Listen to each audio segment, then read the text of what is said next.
Well, hello there. Life is good, but it could be better. That's right, I've just watched Wonder Woman 1984. And as part of the DC Cinematic Universe, it's an interesting one.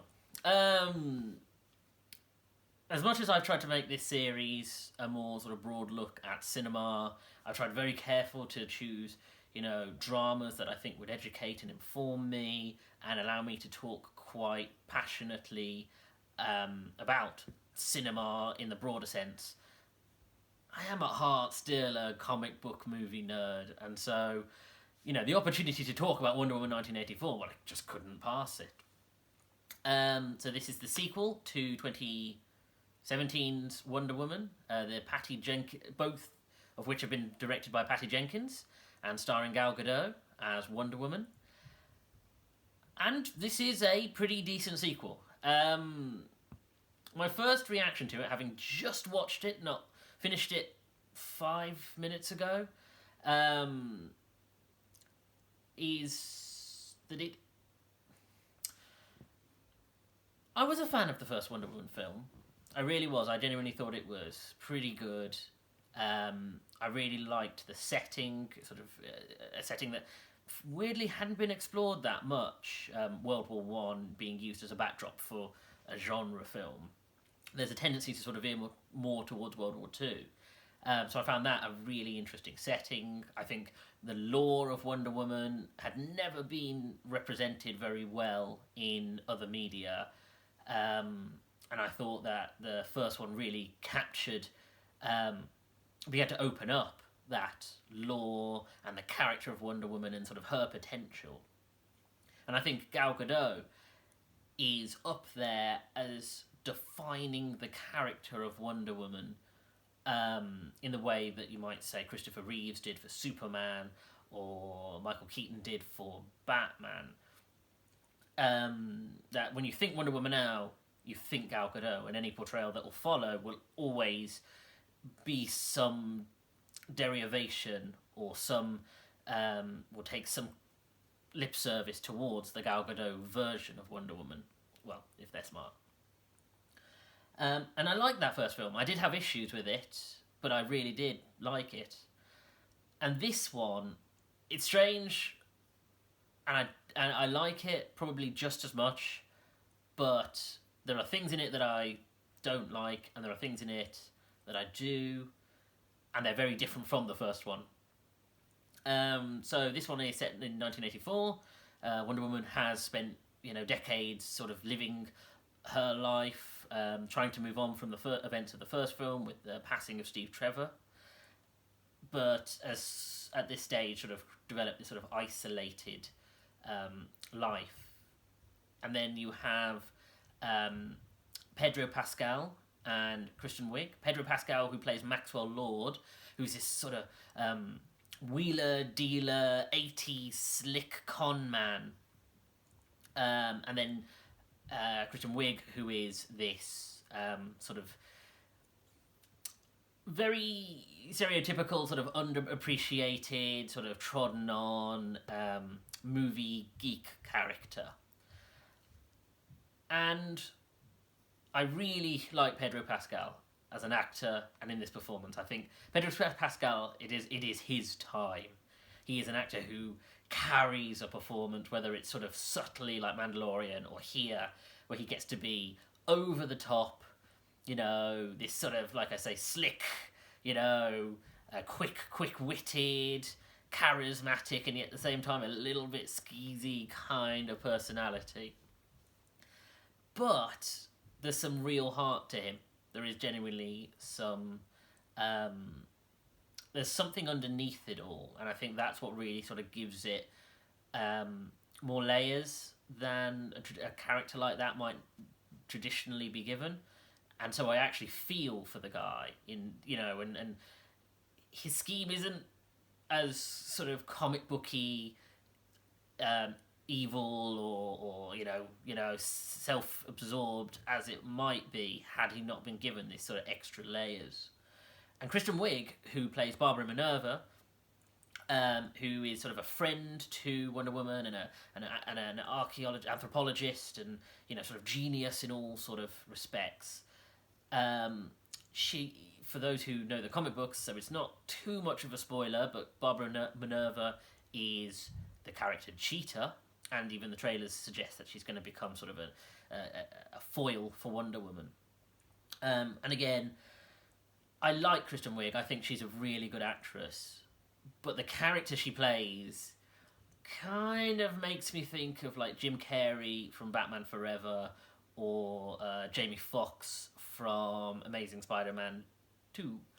In terms of that sort of slightly over-exaggerated, sort of trodden on yet brilliant sort of geek character who then goes through a transformation, and villainy therefore ensues.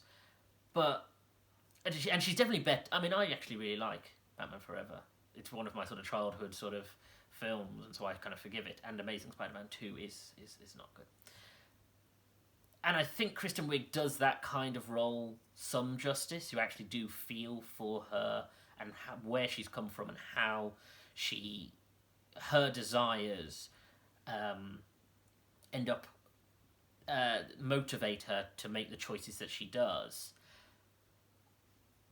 But again, it's that kind of character archetype, and it really I start to lose interest in it quite quickly, because I've seen that character before, and I know where it's going to go, and she doesn't really get much of an opportunity to sort of do much new with it. Again, it's very hard because I'm sort of trying not to tread directly on spoilers, but I think again in the trailer it's revealed that Chris Pine's character of Steve Trevor is back in some shape or form, and of course that's part of the mystery of the narrative of how he's back. And of course Chris Pine pretty much just walks straight through this role. He plays it so well that there's not really a great deal to say. The only difference being is that obviously he's the fish out of water, and a lot of the humour sort of leans towards the fact that now in this film, compared to the last one where Gal Gadot was the fish out of water, and he was sort of walking her through the world, it's the other way around. And that's fine. It's very sort of, it is what it is, and they have fairly good chemistry. The problems with the film come down to the fact that it's very bloated.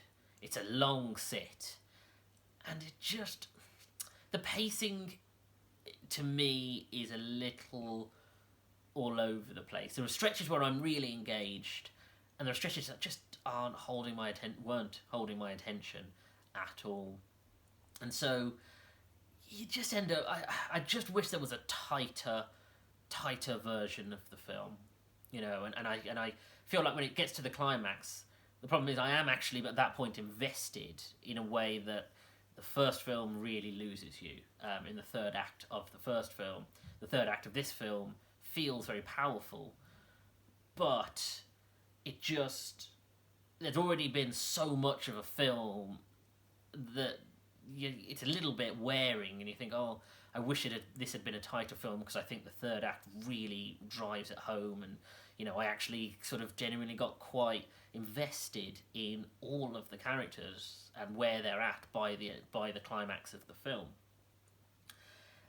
I love the action set pieces. I think Patty Jenkins has demonstrated that she can easily do amazing action set pieces. I cannot wait to see the Rogue Squadron Star Wars film that she's going to be directing, even though I'm not that interested. That's the side of Star Wars I'm not that into, but I think that she'll do set pieces fantastically.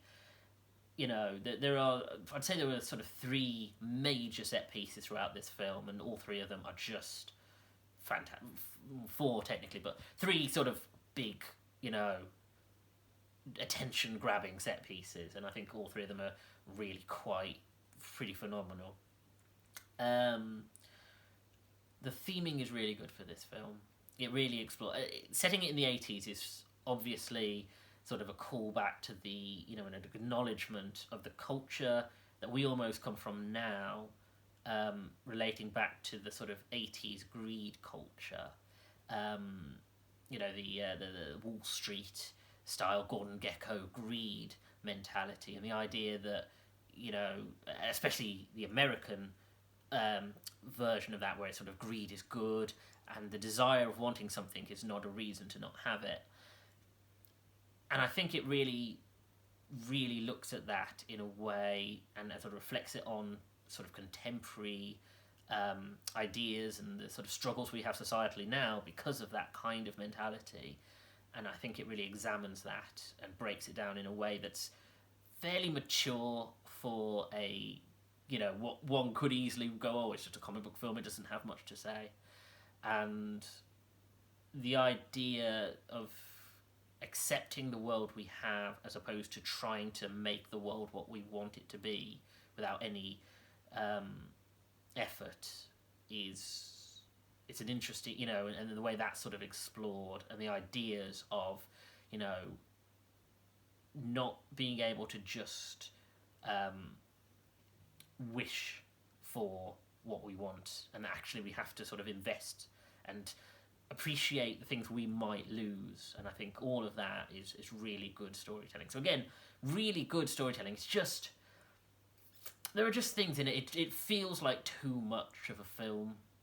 Possibly with the Barbara Minerva arc, possibly there's a long first act that sort of character building, and all of it's necessary to kind of get the characters to where they need to go, but it's very long before we get to the more sort of globe-trotting adventure film that is more what you kind of come to a Wonder Woman film for. But again, I did enjoy it, and this is me sort of just coming away from it, you know, so I'm slightly overwhelmed and I need time to sort of process. I had to pay for this because obviously it's a Amazon Prime purchase because it's VOD, and I don't regret that, actually. I think this is my first film that for this series that it's the film that has been released closest to when I've reviewed it. So it's not quite sort of a fresh release because you know, it's been a few weeks since it's been out, and obviously it's only just been released on VOD a couple days, but this is the sort of freshest film I've been able to kind of turn around and sort of give my opinion on. But again, I don't regret purchasing it, and I do recommend watching it. And I do think, again, I think the DCEU's in an interesting place right now, where Wonder Woman 1984 is such, you know, is such a, it's a good film, but it doesn't feel burdened by trying to be part of a greater narrative like, say, the Marvel Cinematic Universe is. And I think the fact that it's sort of been able to just tell a story is fairly good, you know, is a breath of fresh air. I do hope Patty Jenkins does make the third one. The concern at the minute is that she's not going to be able to because of her commitments. And I do think it's a shame she can't sort of have the opportunity to tie the narrative off in a really sort of, you know, solid trilogy. But if she doesn't, these have been two solid films, and I hope that Gal Gadot at least sticks around for to sort of retain the role of Wonder Woman. And yeah, I did enjoy it. You know, with one thing and another, I can't say I didn't, you know, I wasn't riveted throughout some parts of it. Anyway, thank you for joining me. I'll see you again tomorrow. Take care.